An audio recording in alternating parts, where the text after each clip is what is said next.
atau jabatan, dan bahwa penerapan asas equality before the law meliputi hal-hal sebagai berikut: proses hukum imparsial, bahwa aparat penegak hukum, polisi, jaksa, hakim wajib menangani perkara berdasarkan bukti, bukan berdasarkan jabatan atau kekayaan seseorang, menghilangkan fenomena hukum tajam ke bawah, tumpul ke atas. Kesetaraan dalam persidangan, semua pihak, baik pejabat maupun warga biasa, berhak mendapatkan perlakuan yang sama di pengadilan, perlakuan yang sama di hadapan hukum.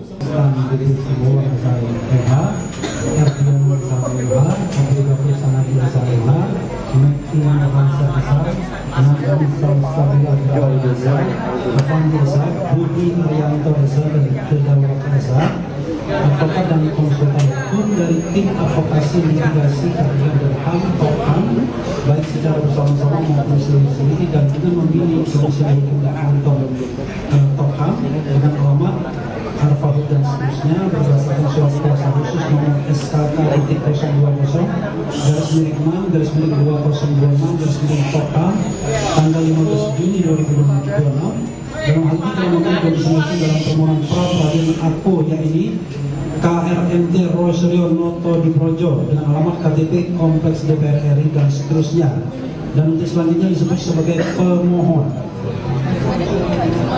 bahwa pemohon mengajukan permohonan pra peradilan terhadap Kapolda Metro Jaya, CQ Direskrimum Polda Metro Jaya, CQ Kasubdit Kamnip, CQ Tim Penyidik, file laporan polisi nomor LP-B-4/2025/SPKT Polda Metro Jaya tanggal 30 April 2025. Pelapor Insinyur Haji Joko Widodo Junto, LP nomor LP-9B-4/2025/SPKT Polres Metro Jaya Polda Metro Jaya tanggal 23 April 2025.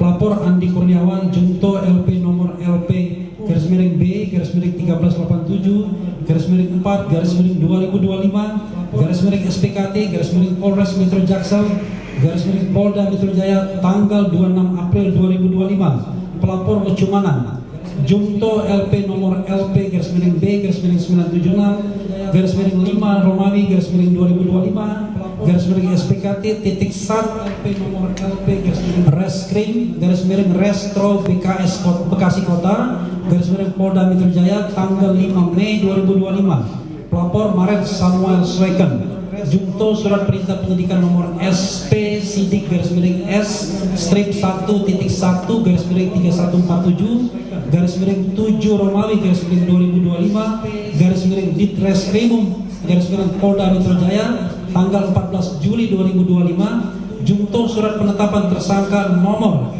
S/tab/1899/11/2025/Ditreskrimum Polda Metro Jaya tanggal 7 November 2025 dengan alamat kantor Polda Metro Jaya Jalan Jenderal Sudirman 55 Jakarta 12190, dan untuk selanjutnya disebut sebagai termohon. Kemudian Kejaksaan Tinggi DKI Jakarta, CQ Aspidum Kejaksaan Tinggi DKI Jakarta, CQ Tim Jaksa Penuntut Umum perkara laporan polisi nomor LP dan seterusnya sudah kami bacakan tadi. Dan untuk dengan alamat kantor Kejaksaan Tinggi DKI Jakarta, dan untuk selanjutnya disebut sebagai turut termohon. Dasar permohonan, bahwa dasar permohonan dan pra peradilan aku yang diajukan oleh pemohon adalah sebagai berikut: Undang-Undang Nomor 20 Tahun 2025 tentang Kitab Undang-Undang Hukum Acara Pidana. Poin 1, pasal 1 angka 14, angka 15, angka 32, angka 33, angka 56 dianggap dibacakan. Kemudian pasal 29 dianggap dibacakan, pasal 40, pasal 94, pasal 89, pasal 95, pasal 97, pasal 100 ayat 5 huruf A sampai dengan H, pasal 112, pasal 113, pasal 114, pasal 156 ayat 1 huruf A junto ayat 6, pasal 158, pasal 160 ayat 1, pasal 163 ayat 1 huruf A sampai dengan F, junto ayat 2, junto ayat 3 huruf A dan B. Poin 16, angka 16, Asas Negara Hukum Rechtsstaat Rule of Law, Fight pasal 1 ayat 3 Undang-Undang Dasar 1945, yang merupakan prinsip di mana hukum menempati posisi tertinggi supremasi hukum, sehingga seluruh tindakan negara adalah harus berdasarkan peraturan perundang-undangan, menjamin hak asasi manusia, serta menuntut persamaan di hadapan hukum dan yang mencakup keadilan, kepastian hukum dan pemisahan kekuasaan dengan asas-asas utama sebagai berikut. Asas supremasi hukum, supremacy of law. Hukum adalah kekuasaan tertinggi. Tidak ada kekuasaan absolut dan semua tindakan harus memiliki dasar hukum. Asas perlakuan yang sama di muka hukum, equality before the law. Setiap warga negara termasuk aparatur pemerintah memiliki kedudukan yang setara di depan hukum. Asas legalitas, due process of law. Setiap tindakan pemerintah harus didasarkan pada peraturan perundang-undangan yang sah dan berlaku. Asas peradilan yang bebas dan tidak memihak, independence judiciary. Kekuasaan kehakiman harus mandiri, tidak diintervensi oleh kekuasaan eksekutif atau politik lainnya. Asas perlindungan hak asasi manusia, pengakuan, perlindungan, dan jaminan HAM bagi seluruh warga negara. Asas kepastian hukum, Rechtssicherheit. Peraturan hukum harus jelas, tidak berlaku surut dan konsisten sehingga memberi kepastian hukum. Asas pemisahan pembagian kekuasaan, adanya pembagian fungsi kekuasaan eksekutif, legislatif, yudikatif untuk menghindari kesewenang-wenangan.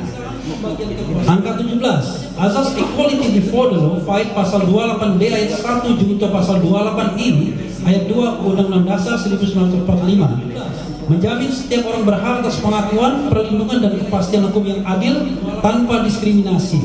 Implementasinya mencakup perlakuan setara di mata aparat, akses bantuan hukum gratis bagi warga miskin, serta proses peradilan yang imparsial tanpa memandang status sosial, ras atau jabatan. Dan bahwa penerapan asas equality before the law meliputi hal-hal sebagai berikut: proses hukum imparsial, bahwa aparat penegak hukum, polisi, jaksa, hakim wajib menangani perkara berdasarkan bukti, bukan berdasarkan jabatan atau kekayaan seseorang, menghilangkan fenomena hukum tajam ke bawah, tumpul ke atas. Kesetaraan dalam persidangan, semua pihak, baik pejabat maupun warga biasa, berhak mendapatkan perlakuan yang sama di pengadilan, perlakuan yang sama di hadapan hukum. Penghapusan diskriminasi, hukum tidak boleh membedakan individu berdasarkan ras, gender, agama, atau latar belakang lainnya. Bahwa penerapan asas merupakan konsekuensi Indonesia sebagai negara hukum Rechtsstaat yang menjunjung tinggi supremasi hukum dan persamaan hak asasi manusia. Dan setiap orang berhak bebas dari perlakuan yang bersifat diskriminatif atas dasar apapun dan berhak mendapatkan perlindungan terhadap perlakuan yang bersifat diskriminatif itu. Pasal 5 Undang-Undang Nomor 48 Tahun 2009 tentang kekuasaan kehakiman menegaskan kewajiban hakim dan hakim konstitusi untuk menggali, mengikuti, dan menjamin peradilan yang progresif, tidak hanya terpaku pada hukum tertulis, tapi juga hukum tidak tertulis demi keadilan. Ayatnya kami akan dibacakan. Angka 19, legal standing pemohon. Bahwa legal standing dari permohonan pra-peradilan adalah seseorang yang telah ditetapkan sebagai tersangka, Fight pasal 1 angka 15 junto pasal 160 ayat 1 KUHP, dan saat ini pemohon telah ditetapkan berstatus tersangka oleh termohon terhitung sejak 7 November 2025 berdasarkan Fight bukti P1 surat ketetapan nomor S.4-S-3-1899/11 Romawi/2025/Ditreskrimum Polda Metro Jaya tentang penetapan tersangka tertanggal 7 November 2025. Pasal 160 ayat 1 KUHP tentang dianggap dibacakan. Kemudian pasal 1 angka 15 dianggap dibacakan, pasal 160 ayat 1 dianggap dibacakan. Bahwa sehingga dengan demikian legal standing pemohon yang telah berstatus tersangka adalah telah memenuhi persyaratan sebagai pemohon permohonan pra-peradilan. Sebentar ya, kompetensi relatif pengadilan negeri, bahwa permohonan pra-peradilan ini diajukan oleh pemohon ke Pengadilan Negeri Jakarta Selatan oleh karena kedudukan domisili dari termohon adalah berada dalam wilayah hukum Pengadilan Negeri Jakarta Selatan, bahwa saat ini terhadap diri pemohon telah dilakukan penyidikan dan penetapan sebagai tersangka, penangkapan dan penahanan oleh termohon, dan kesemuanya dilakukan di lokasi kantor termohon, yaitu di Polda Metro Jaya, Unit 1 Harda, Jalan Jenderal Sudirman Kavling 55, Jakarta Selatan. Maka Pengadilan Negeri yang berwenang untuk memeriksa dan mengadili permohonan pra-peradilan ini adalah Pengadilan Negeri Jakarta Selatan. Alasan permohonan pra-peradilan angka 21, bahwa dalam permohonan pra-peradilan aku, maka yang menjadi alasan dari pemohon adalah sebagai berikut. Keberatan atas tindakan upaya paksa yang telah dilakukan oleh termohon berupa penggeledahan rumah kediaman pemohon secara melawan hukum dan atau tanpa hak, penangkapan dan penahanan yang tidak sah terhadap diri tersangka KMT Roy Suryo Noto Diprojo, serta surat perintah penangkapan dan penahanan yang terdapat cacat formil dan cacat material. Oleh karena telah dilakukan secara melawan hukum atau melanggar dan atau setidak-tidaknya tidak bersesuaian dengan KUHP, Fight Undang-Undang Nomor 20 Tahun 2025 tentang KUHP, Junto Pasal 1 Ayat 3, Junto Pasal 28D Ayat 1, Junto Pasal 28I Ayat 2 Undang-Undang Dasar 1945. Bahwa sehingga dengan demikian maka hal tersebut juga berarti bahwa penyidikan dan penetapan yang dilakukan oleh termohon adalah dengan secara melawan hukum, yaitu dengan melanggar atau setidak-tidaknya dengan tidak bersesuaian dengan Pasal 1 Ayat 3 Undang-Undang Dasar 1945, negara Indonesia adalah negara hukum. Pasal 28D Ayat 1 UUD 1945, setiap orang berhak atas pengakuan, jaminan, perlindungan dan kepastian hukum yang adil serta perlakuan yang sama di hadapan hukum. 28I Ayat 2 Undang-Undang Dasar 1945, setiap orang berhak bebas dari perlakuan yang bersifat diskriminatif atas dasar apapun dan berhak mendapatkan perlindungan terhadap perlakuan yang bersifat diskriminatif itu. Selanjutnya akan dilanjutkan rekan Rista, silakan. Izin yang mulia, kami bacakan secara bergantian. Selanjutnya akan dilanjutkan rekan 22 pendahuluan. Yang terhormat Hakim Permohonan Pra-peradilan yang kami muliakan, yang terhormat saudara termohon dan turut termohon, sidang yang mulia. Yang terhormat, bahwa penegakan hukum merupakan hal yang sangat esensial dan substansial dalam negara Indonesia adalah negara hukum. Pasal 1 Ayat 3 Undang-Undang Dasar 1945 adalah meliputi pemahaman yang bersifat makro dan mikro. Dalam hal ini yang bersifat makro adalah mencakup seluruh aspek kehidupan masyarakat, berbangsa dan bernegara. Sedangkan dalam pengertian mikro, terbatas dalam proses pemeriksaan pengadilan, termasuk proses penyelidikan, penyidikan, penuntutan hingga pelaksanaan putusan pengadilan yang telah mempunyai kekuatan hukum tetap. Bahwa pengertian penegakan hukum adalah upaya yang dilakukan untuk melaksanakan suatu aturan, baik dalam arti formil yang sempit maupun dalam arti material yang luas, sebagai pedoman perilaku dalam setiap perbuatan hukum, baik oleh para subjek hukum yang bersangkutan maupun oleh aparat penegak hukum yang resmi diberi tugas dan kewenangan oleh undang-undang untuk menjamin berfungsinya norma-norma hukum yang berlaku dalam kehidupan bermasyarakat dan bernegara. Latar belakang perkara pidana pokok, bahwa akan disampaikan pada bagian pendahuluan mengenai permasalahan apakah yang terjadi perkara pidana pokok, latar belakang agar dapat membuka cakrawala berpikir dari yang mulia hakim pra-peradilan mengenai apakah benar kali ini telah terjadi penzoliman secara brutal dalam penegakan hukum sebagai dasar diajukannya keberatan dalam permohonan pra-peradilan aku. Bahwa KUHP baru yang berlaku mulai 2 Januari 2026 telah menekankan perlindungan hak asasi manusia yang lebih ketat mengenai tindakan upaya paksa berupa penangkapan dan atau penahanan yang memang diberikan kewenangannya kepada penyidik inkasu termohon. Namun, apabila dijalankan dengan tidak bersesuaian dengan KUHP baru, maka dapat disimpulkan melanggar berbagai pasal dan asas hukum yang berlaku.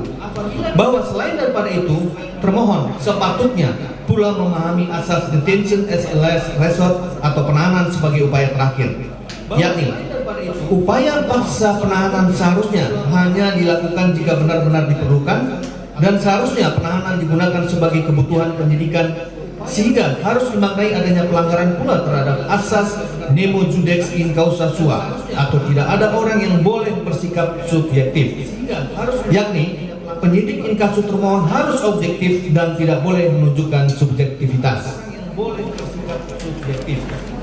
Yakni penyidik inkasu termohon harus poin 23 bahwa pemohon akan terlebih dahulu menguraikan secara singkat kronologis penyidikan perkara pidana yang diajukan permohonan pra-peradilan aku, yakni sebagai berikut.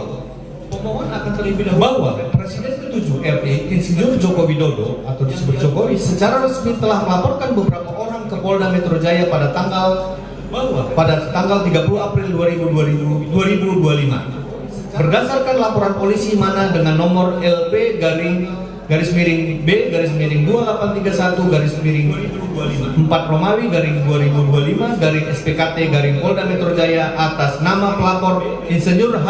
Joko Widodo, yakni diantaranya terhadap KRNT Roy Suryo Noto Wiprojo inkasu pemohon dan beberapa orang lainnya dengan 5 pasal yang dilaporkan, yakni pasal 31, pasal 310 KUHP lama yang saat ini telah menjadi pasal 433 KUHP baru, pasal 311, pasal 311 KUHP lama yang saat ini telah menjadi pasal 434 KUHP baru, pasal 27A Undang-Undang Nomor 1 Tahun 2024 Junto Undang-Undang Nomor 19 Tahun 2016 Junto Undang-Undang Nomor 11 Tahun 2008 tentang ITE, pasal 32 ayat 1 Undang-Undang Nomor 1 Tahun 2024 Junto Undang-Undang Nomor 19 Tahun 2016 Junto Undang-Undang Nomor 11 Tahun 2008 tentang ITE, pasal 35 Undang-Undang Nomor 1 Tahun 2024 Junto Undang-Undang Nomor 19 Tahun 2016 Junto Undang-Undang Nomor 11 Tahun 2008 tentang ITE.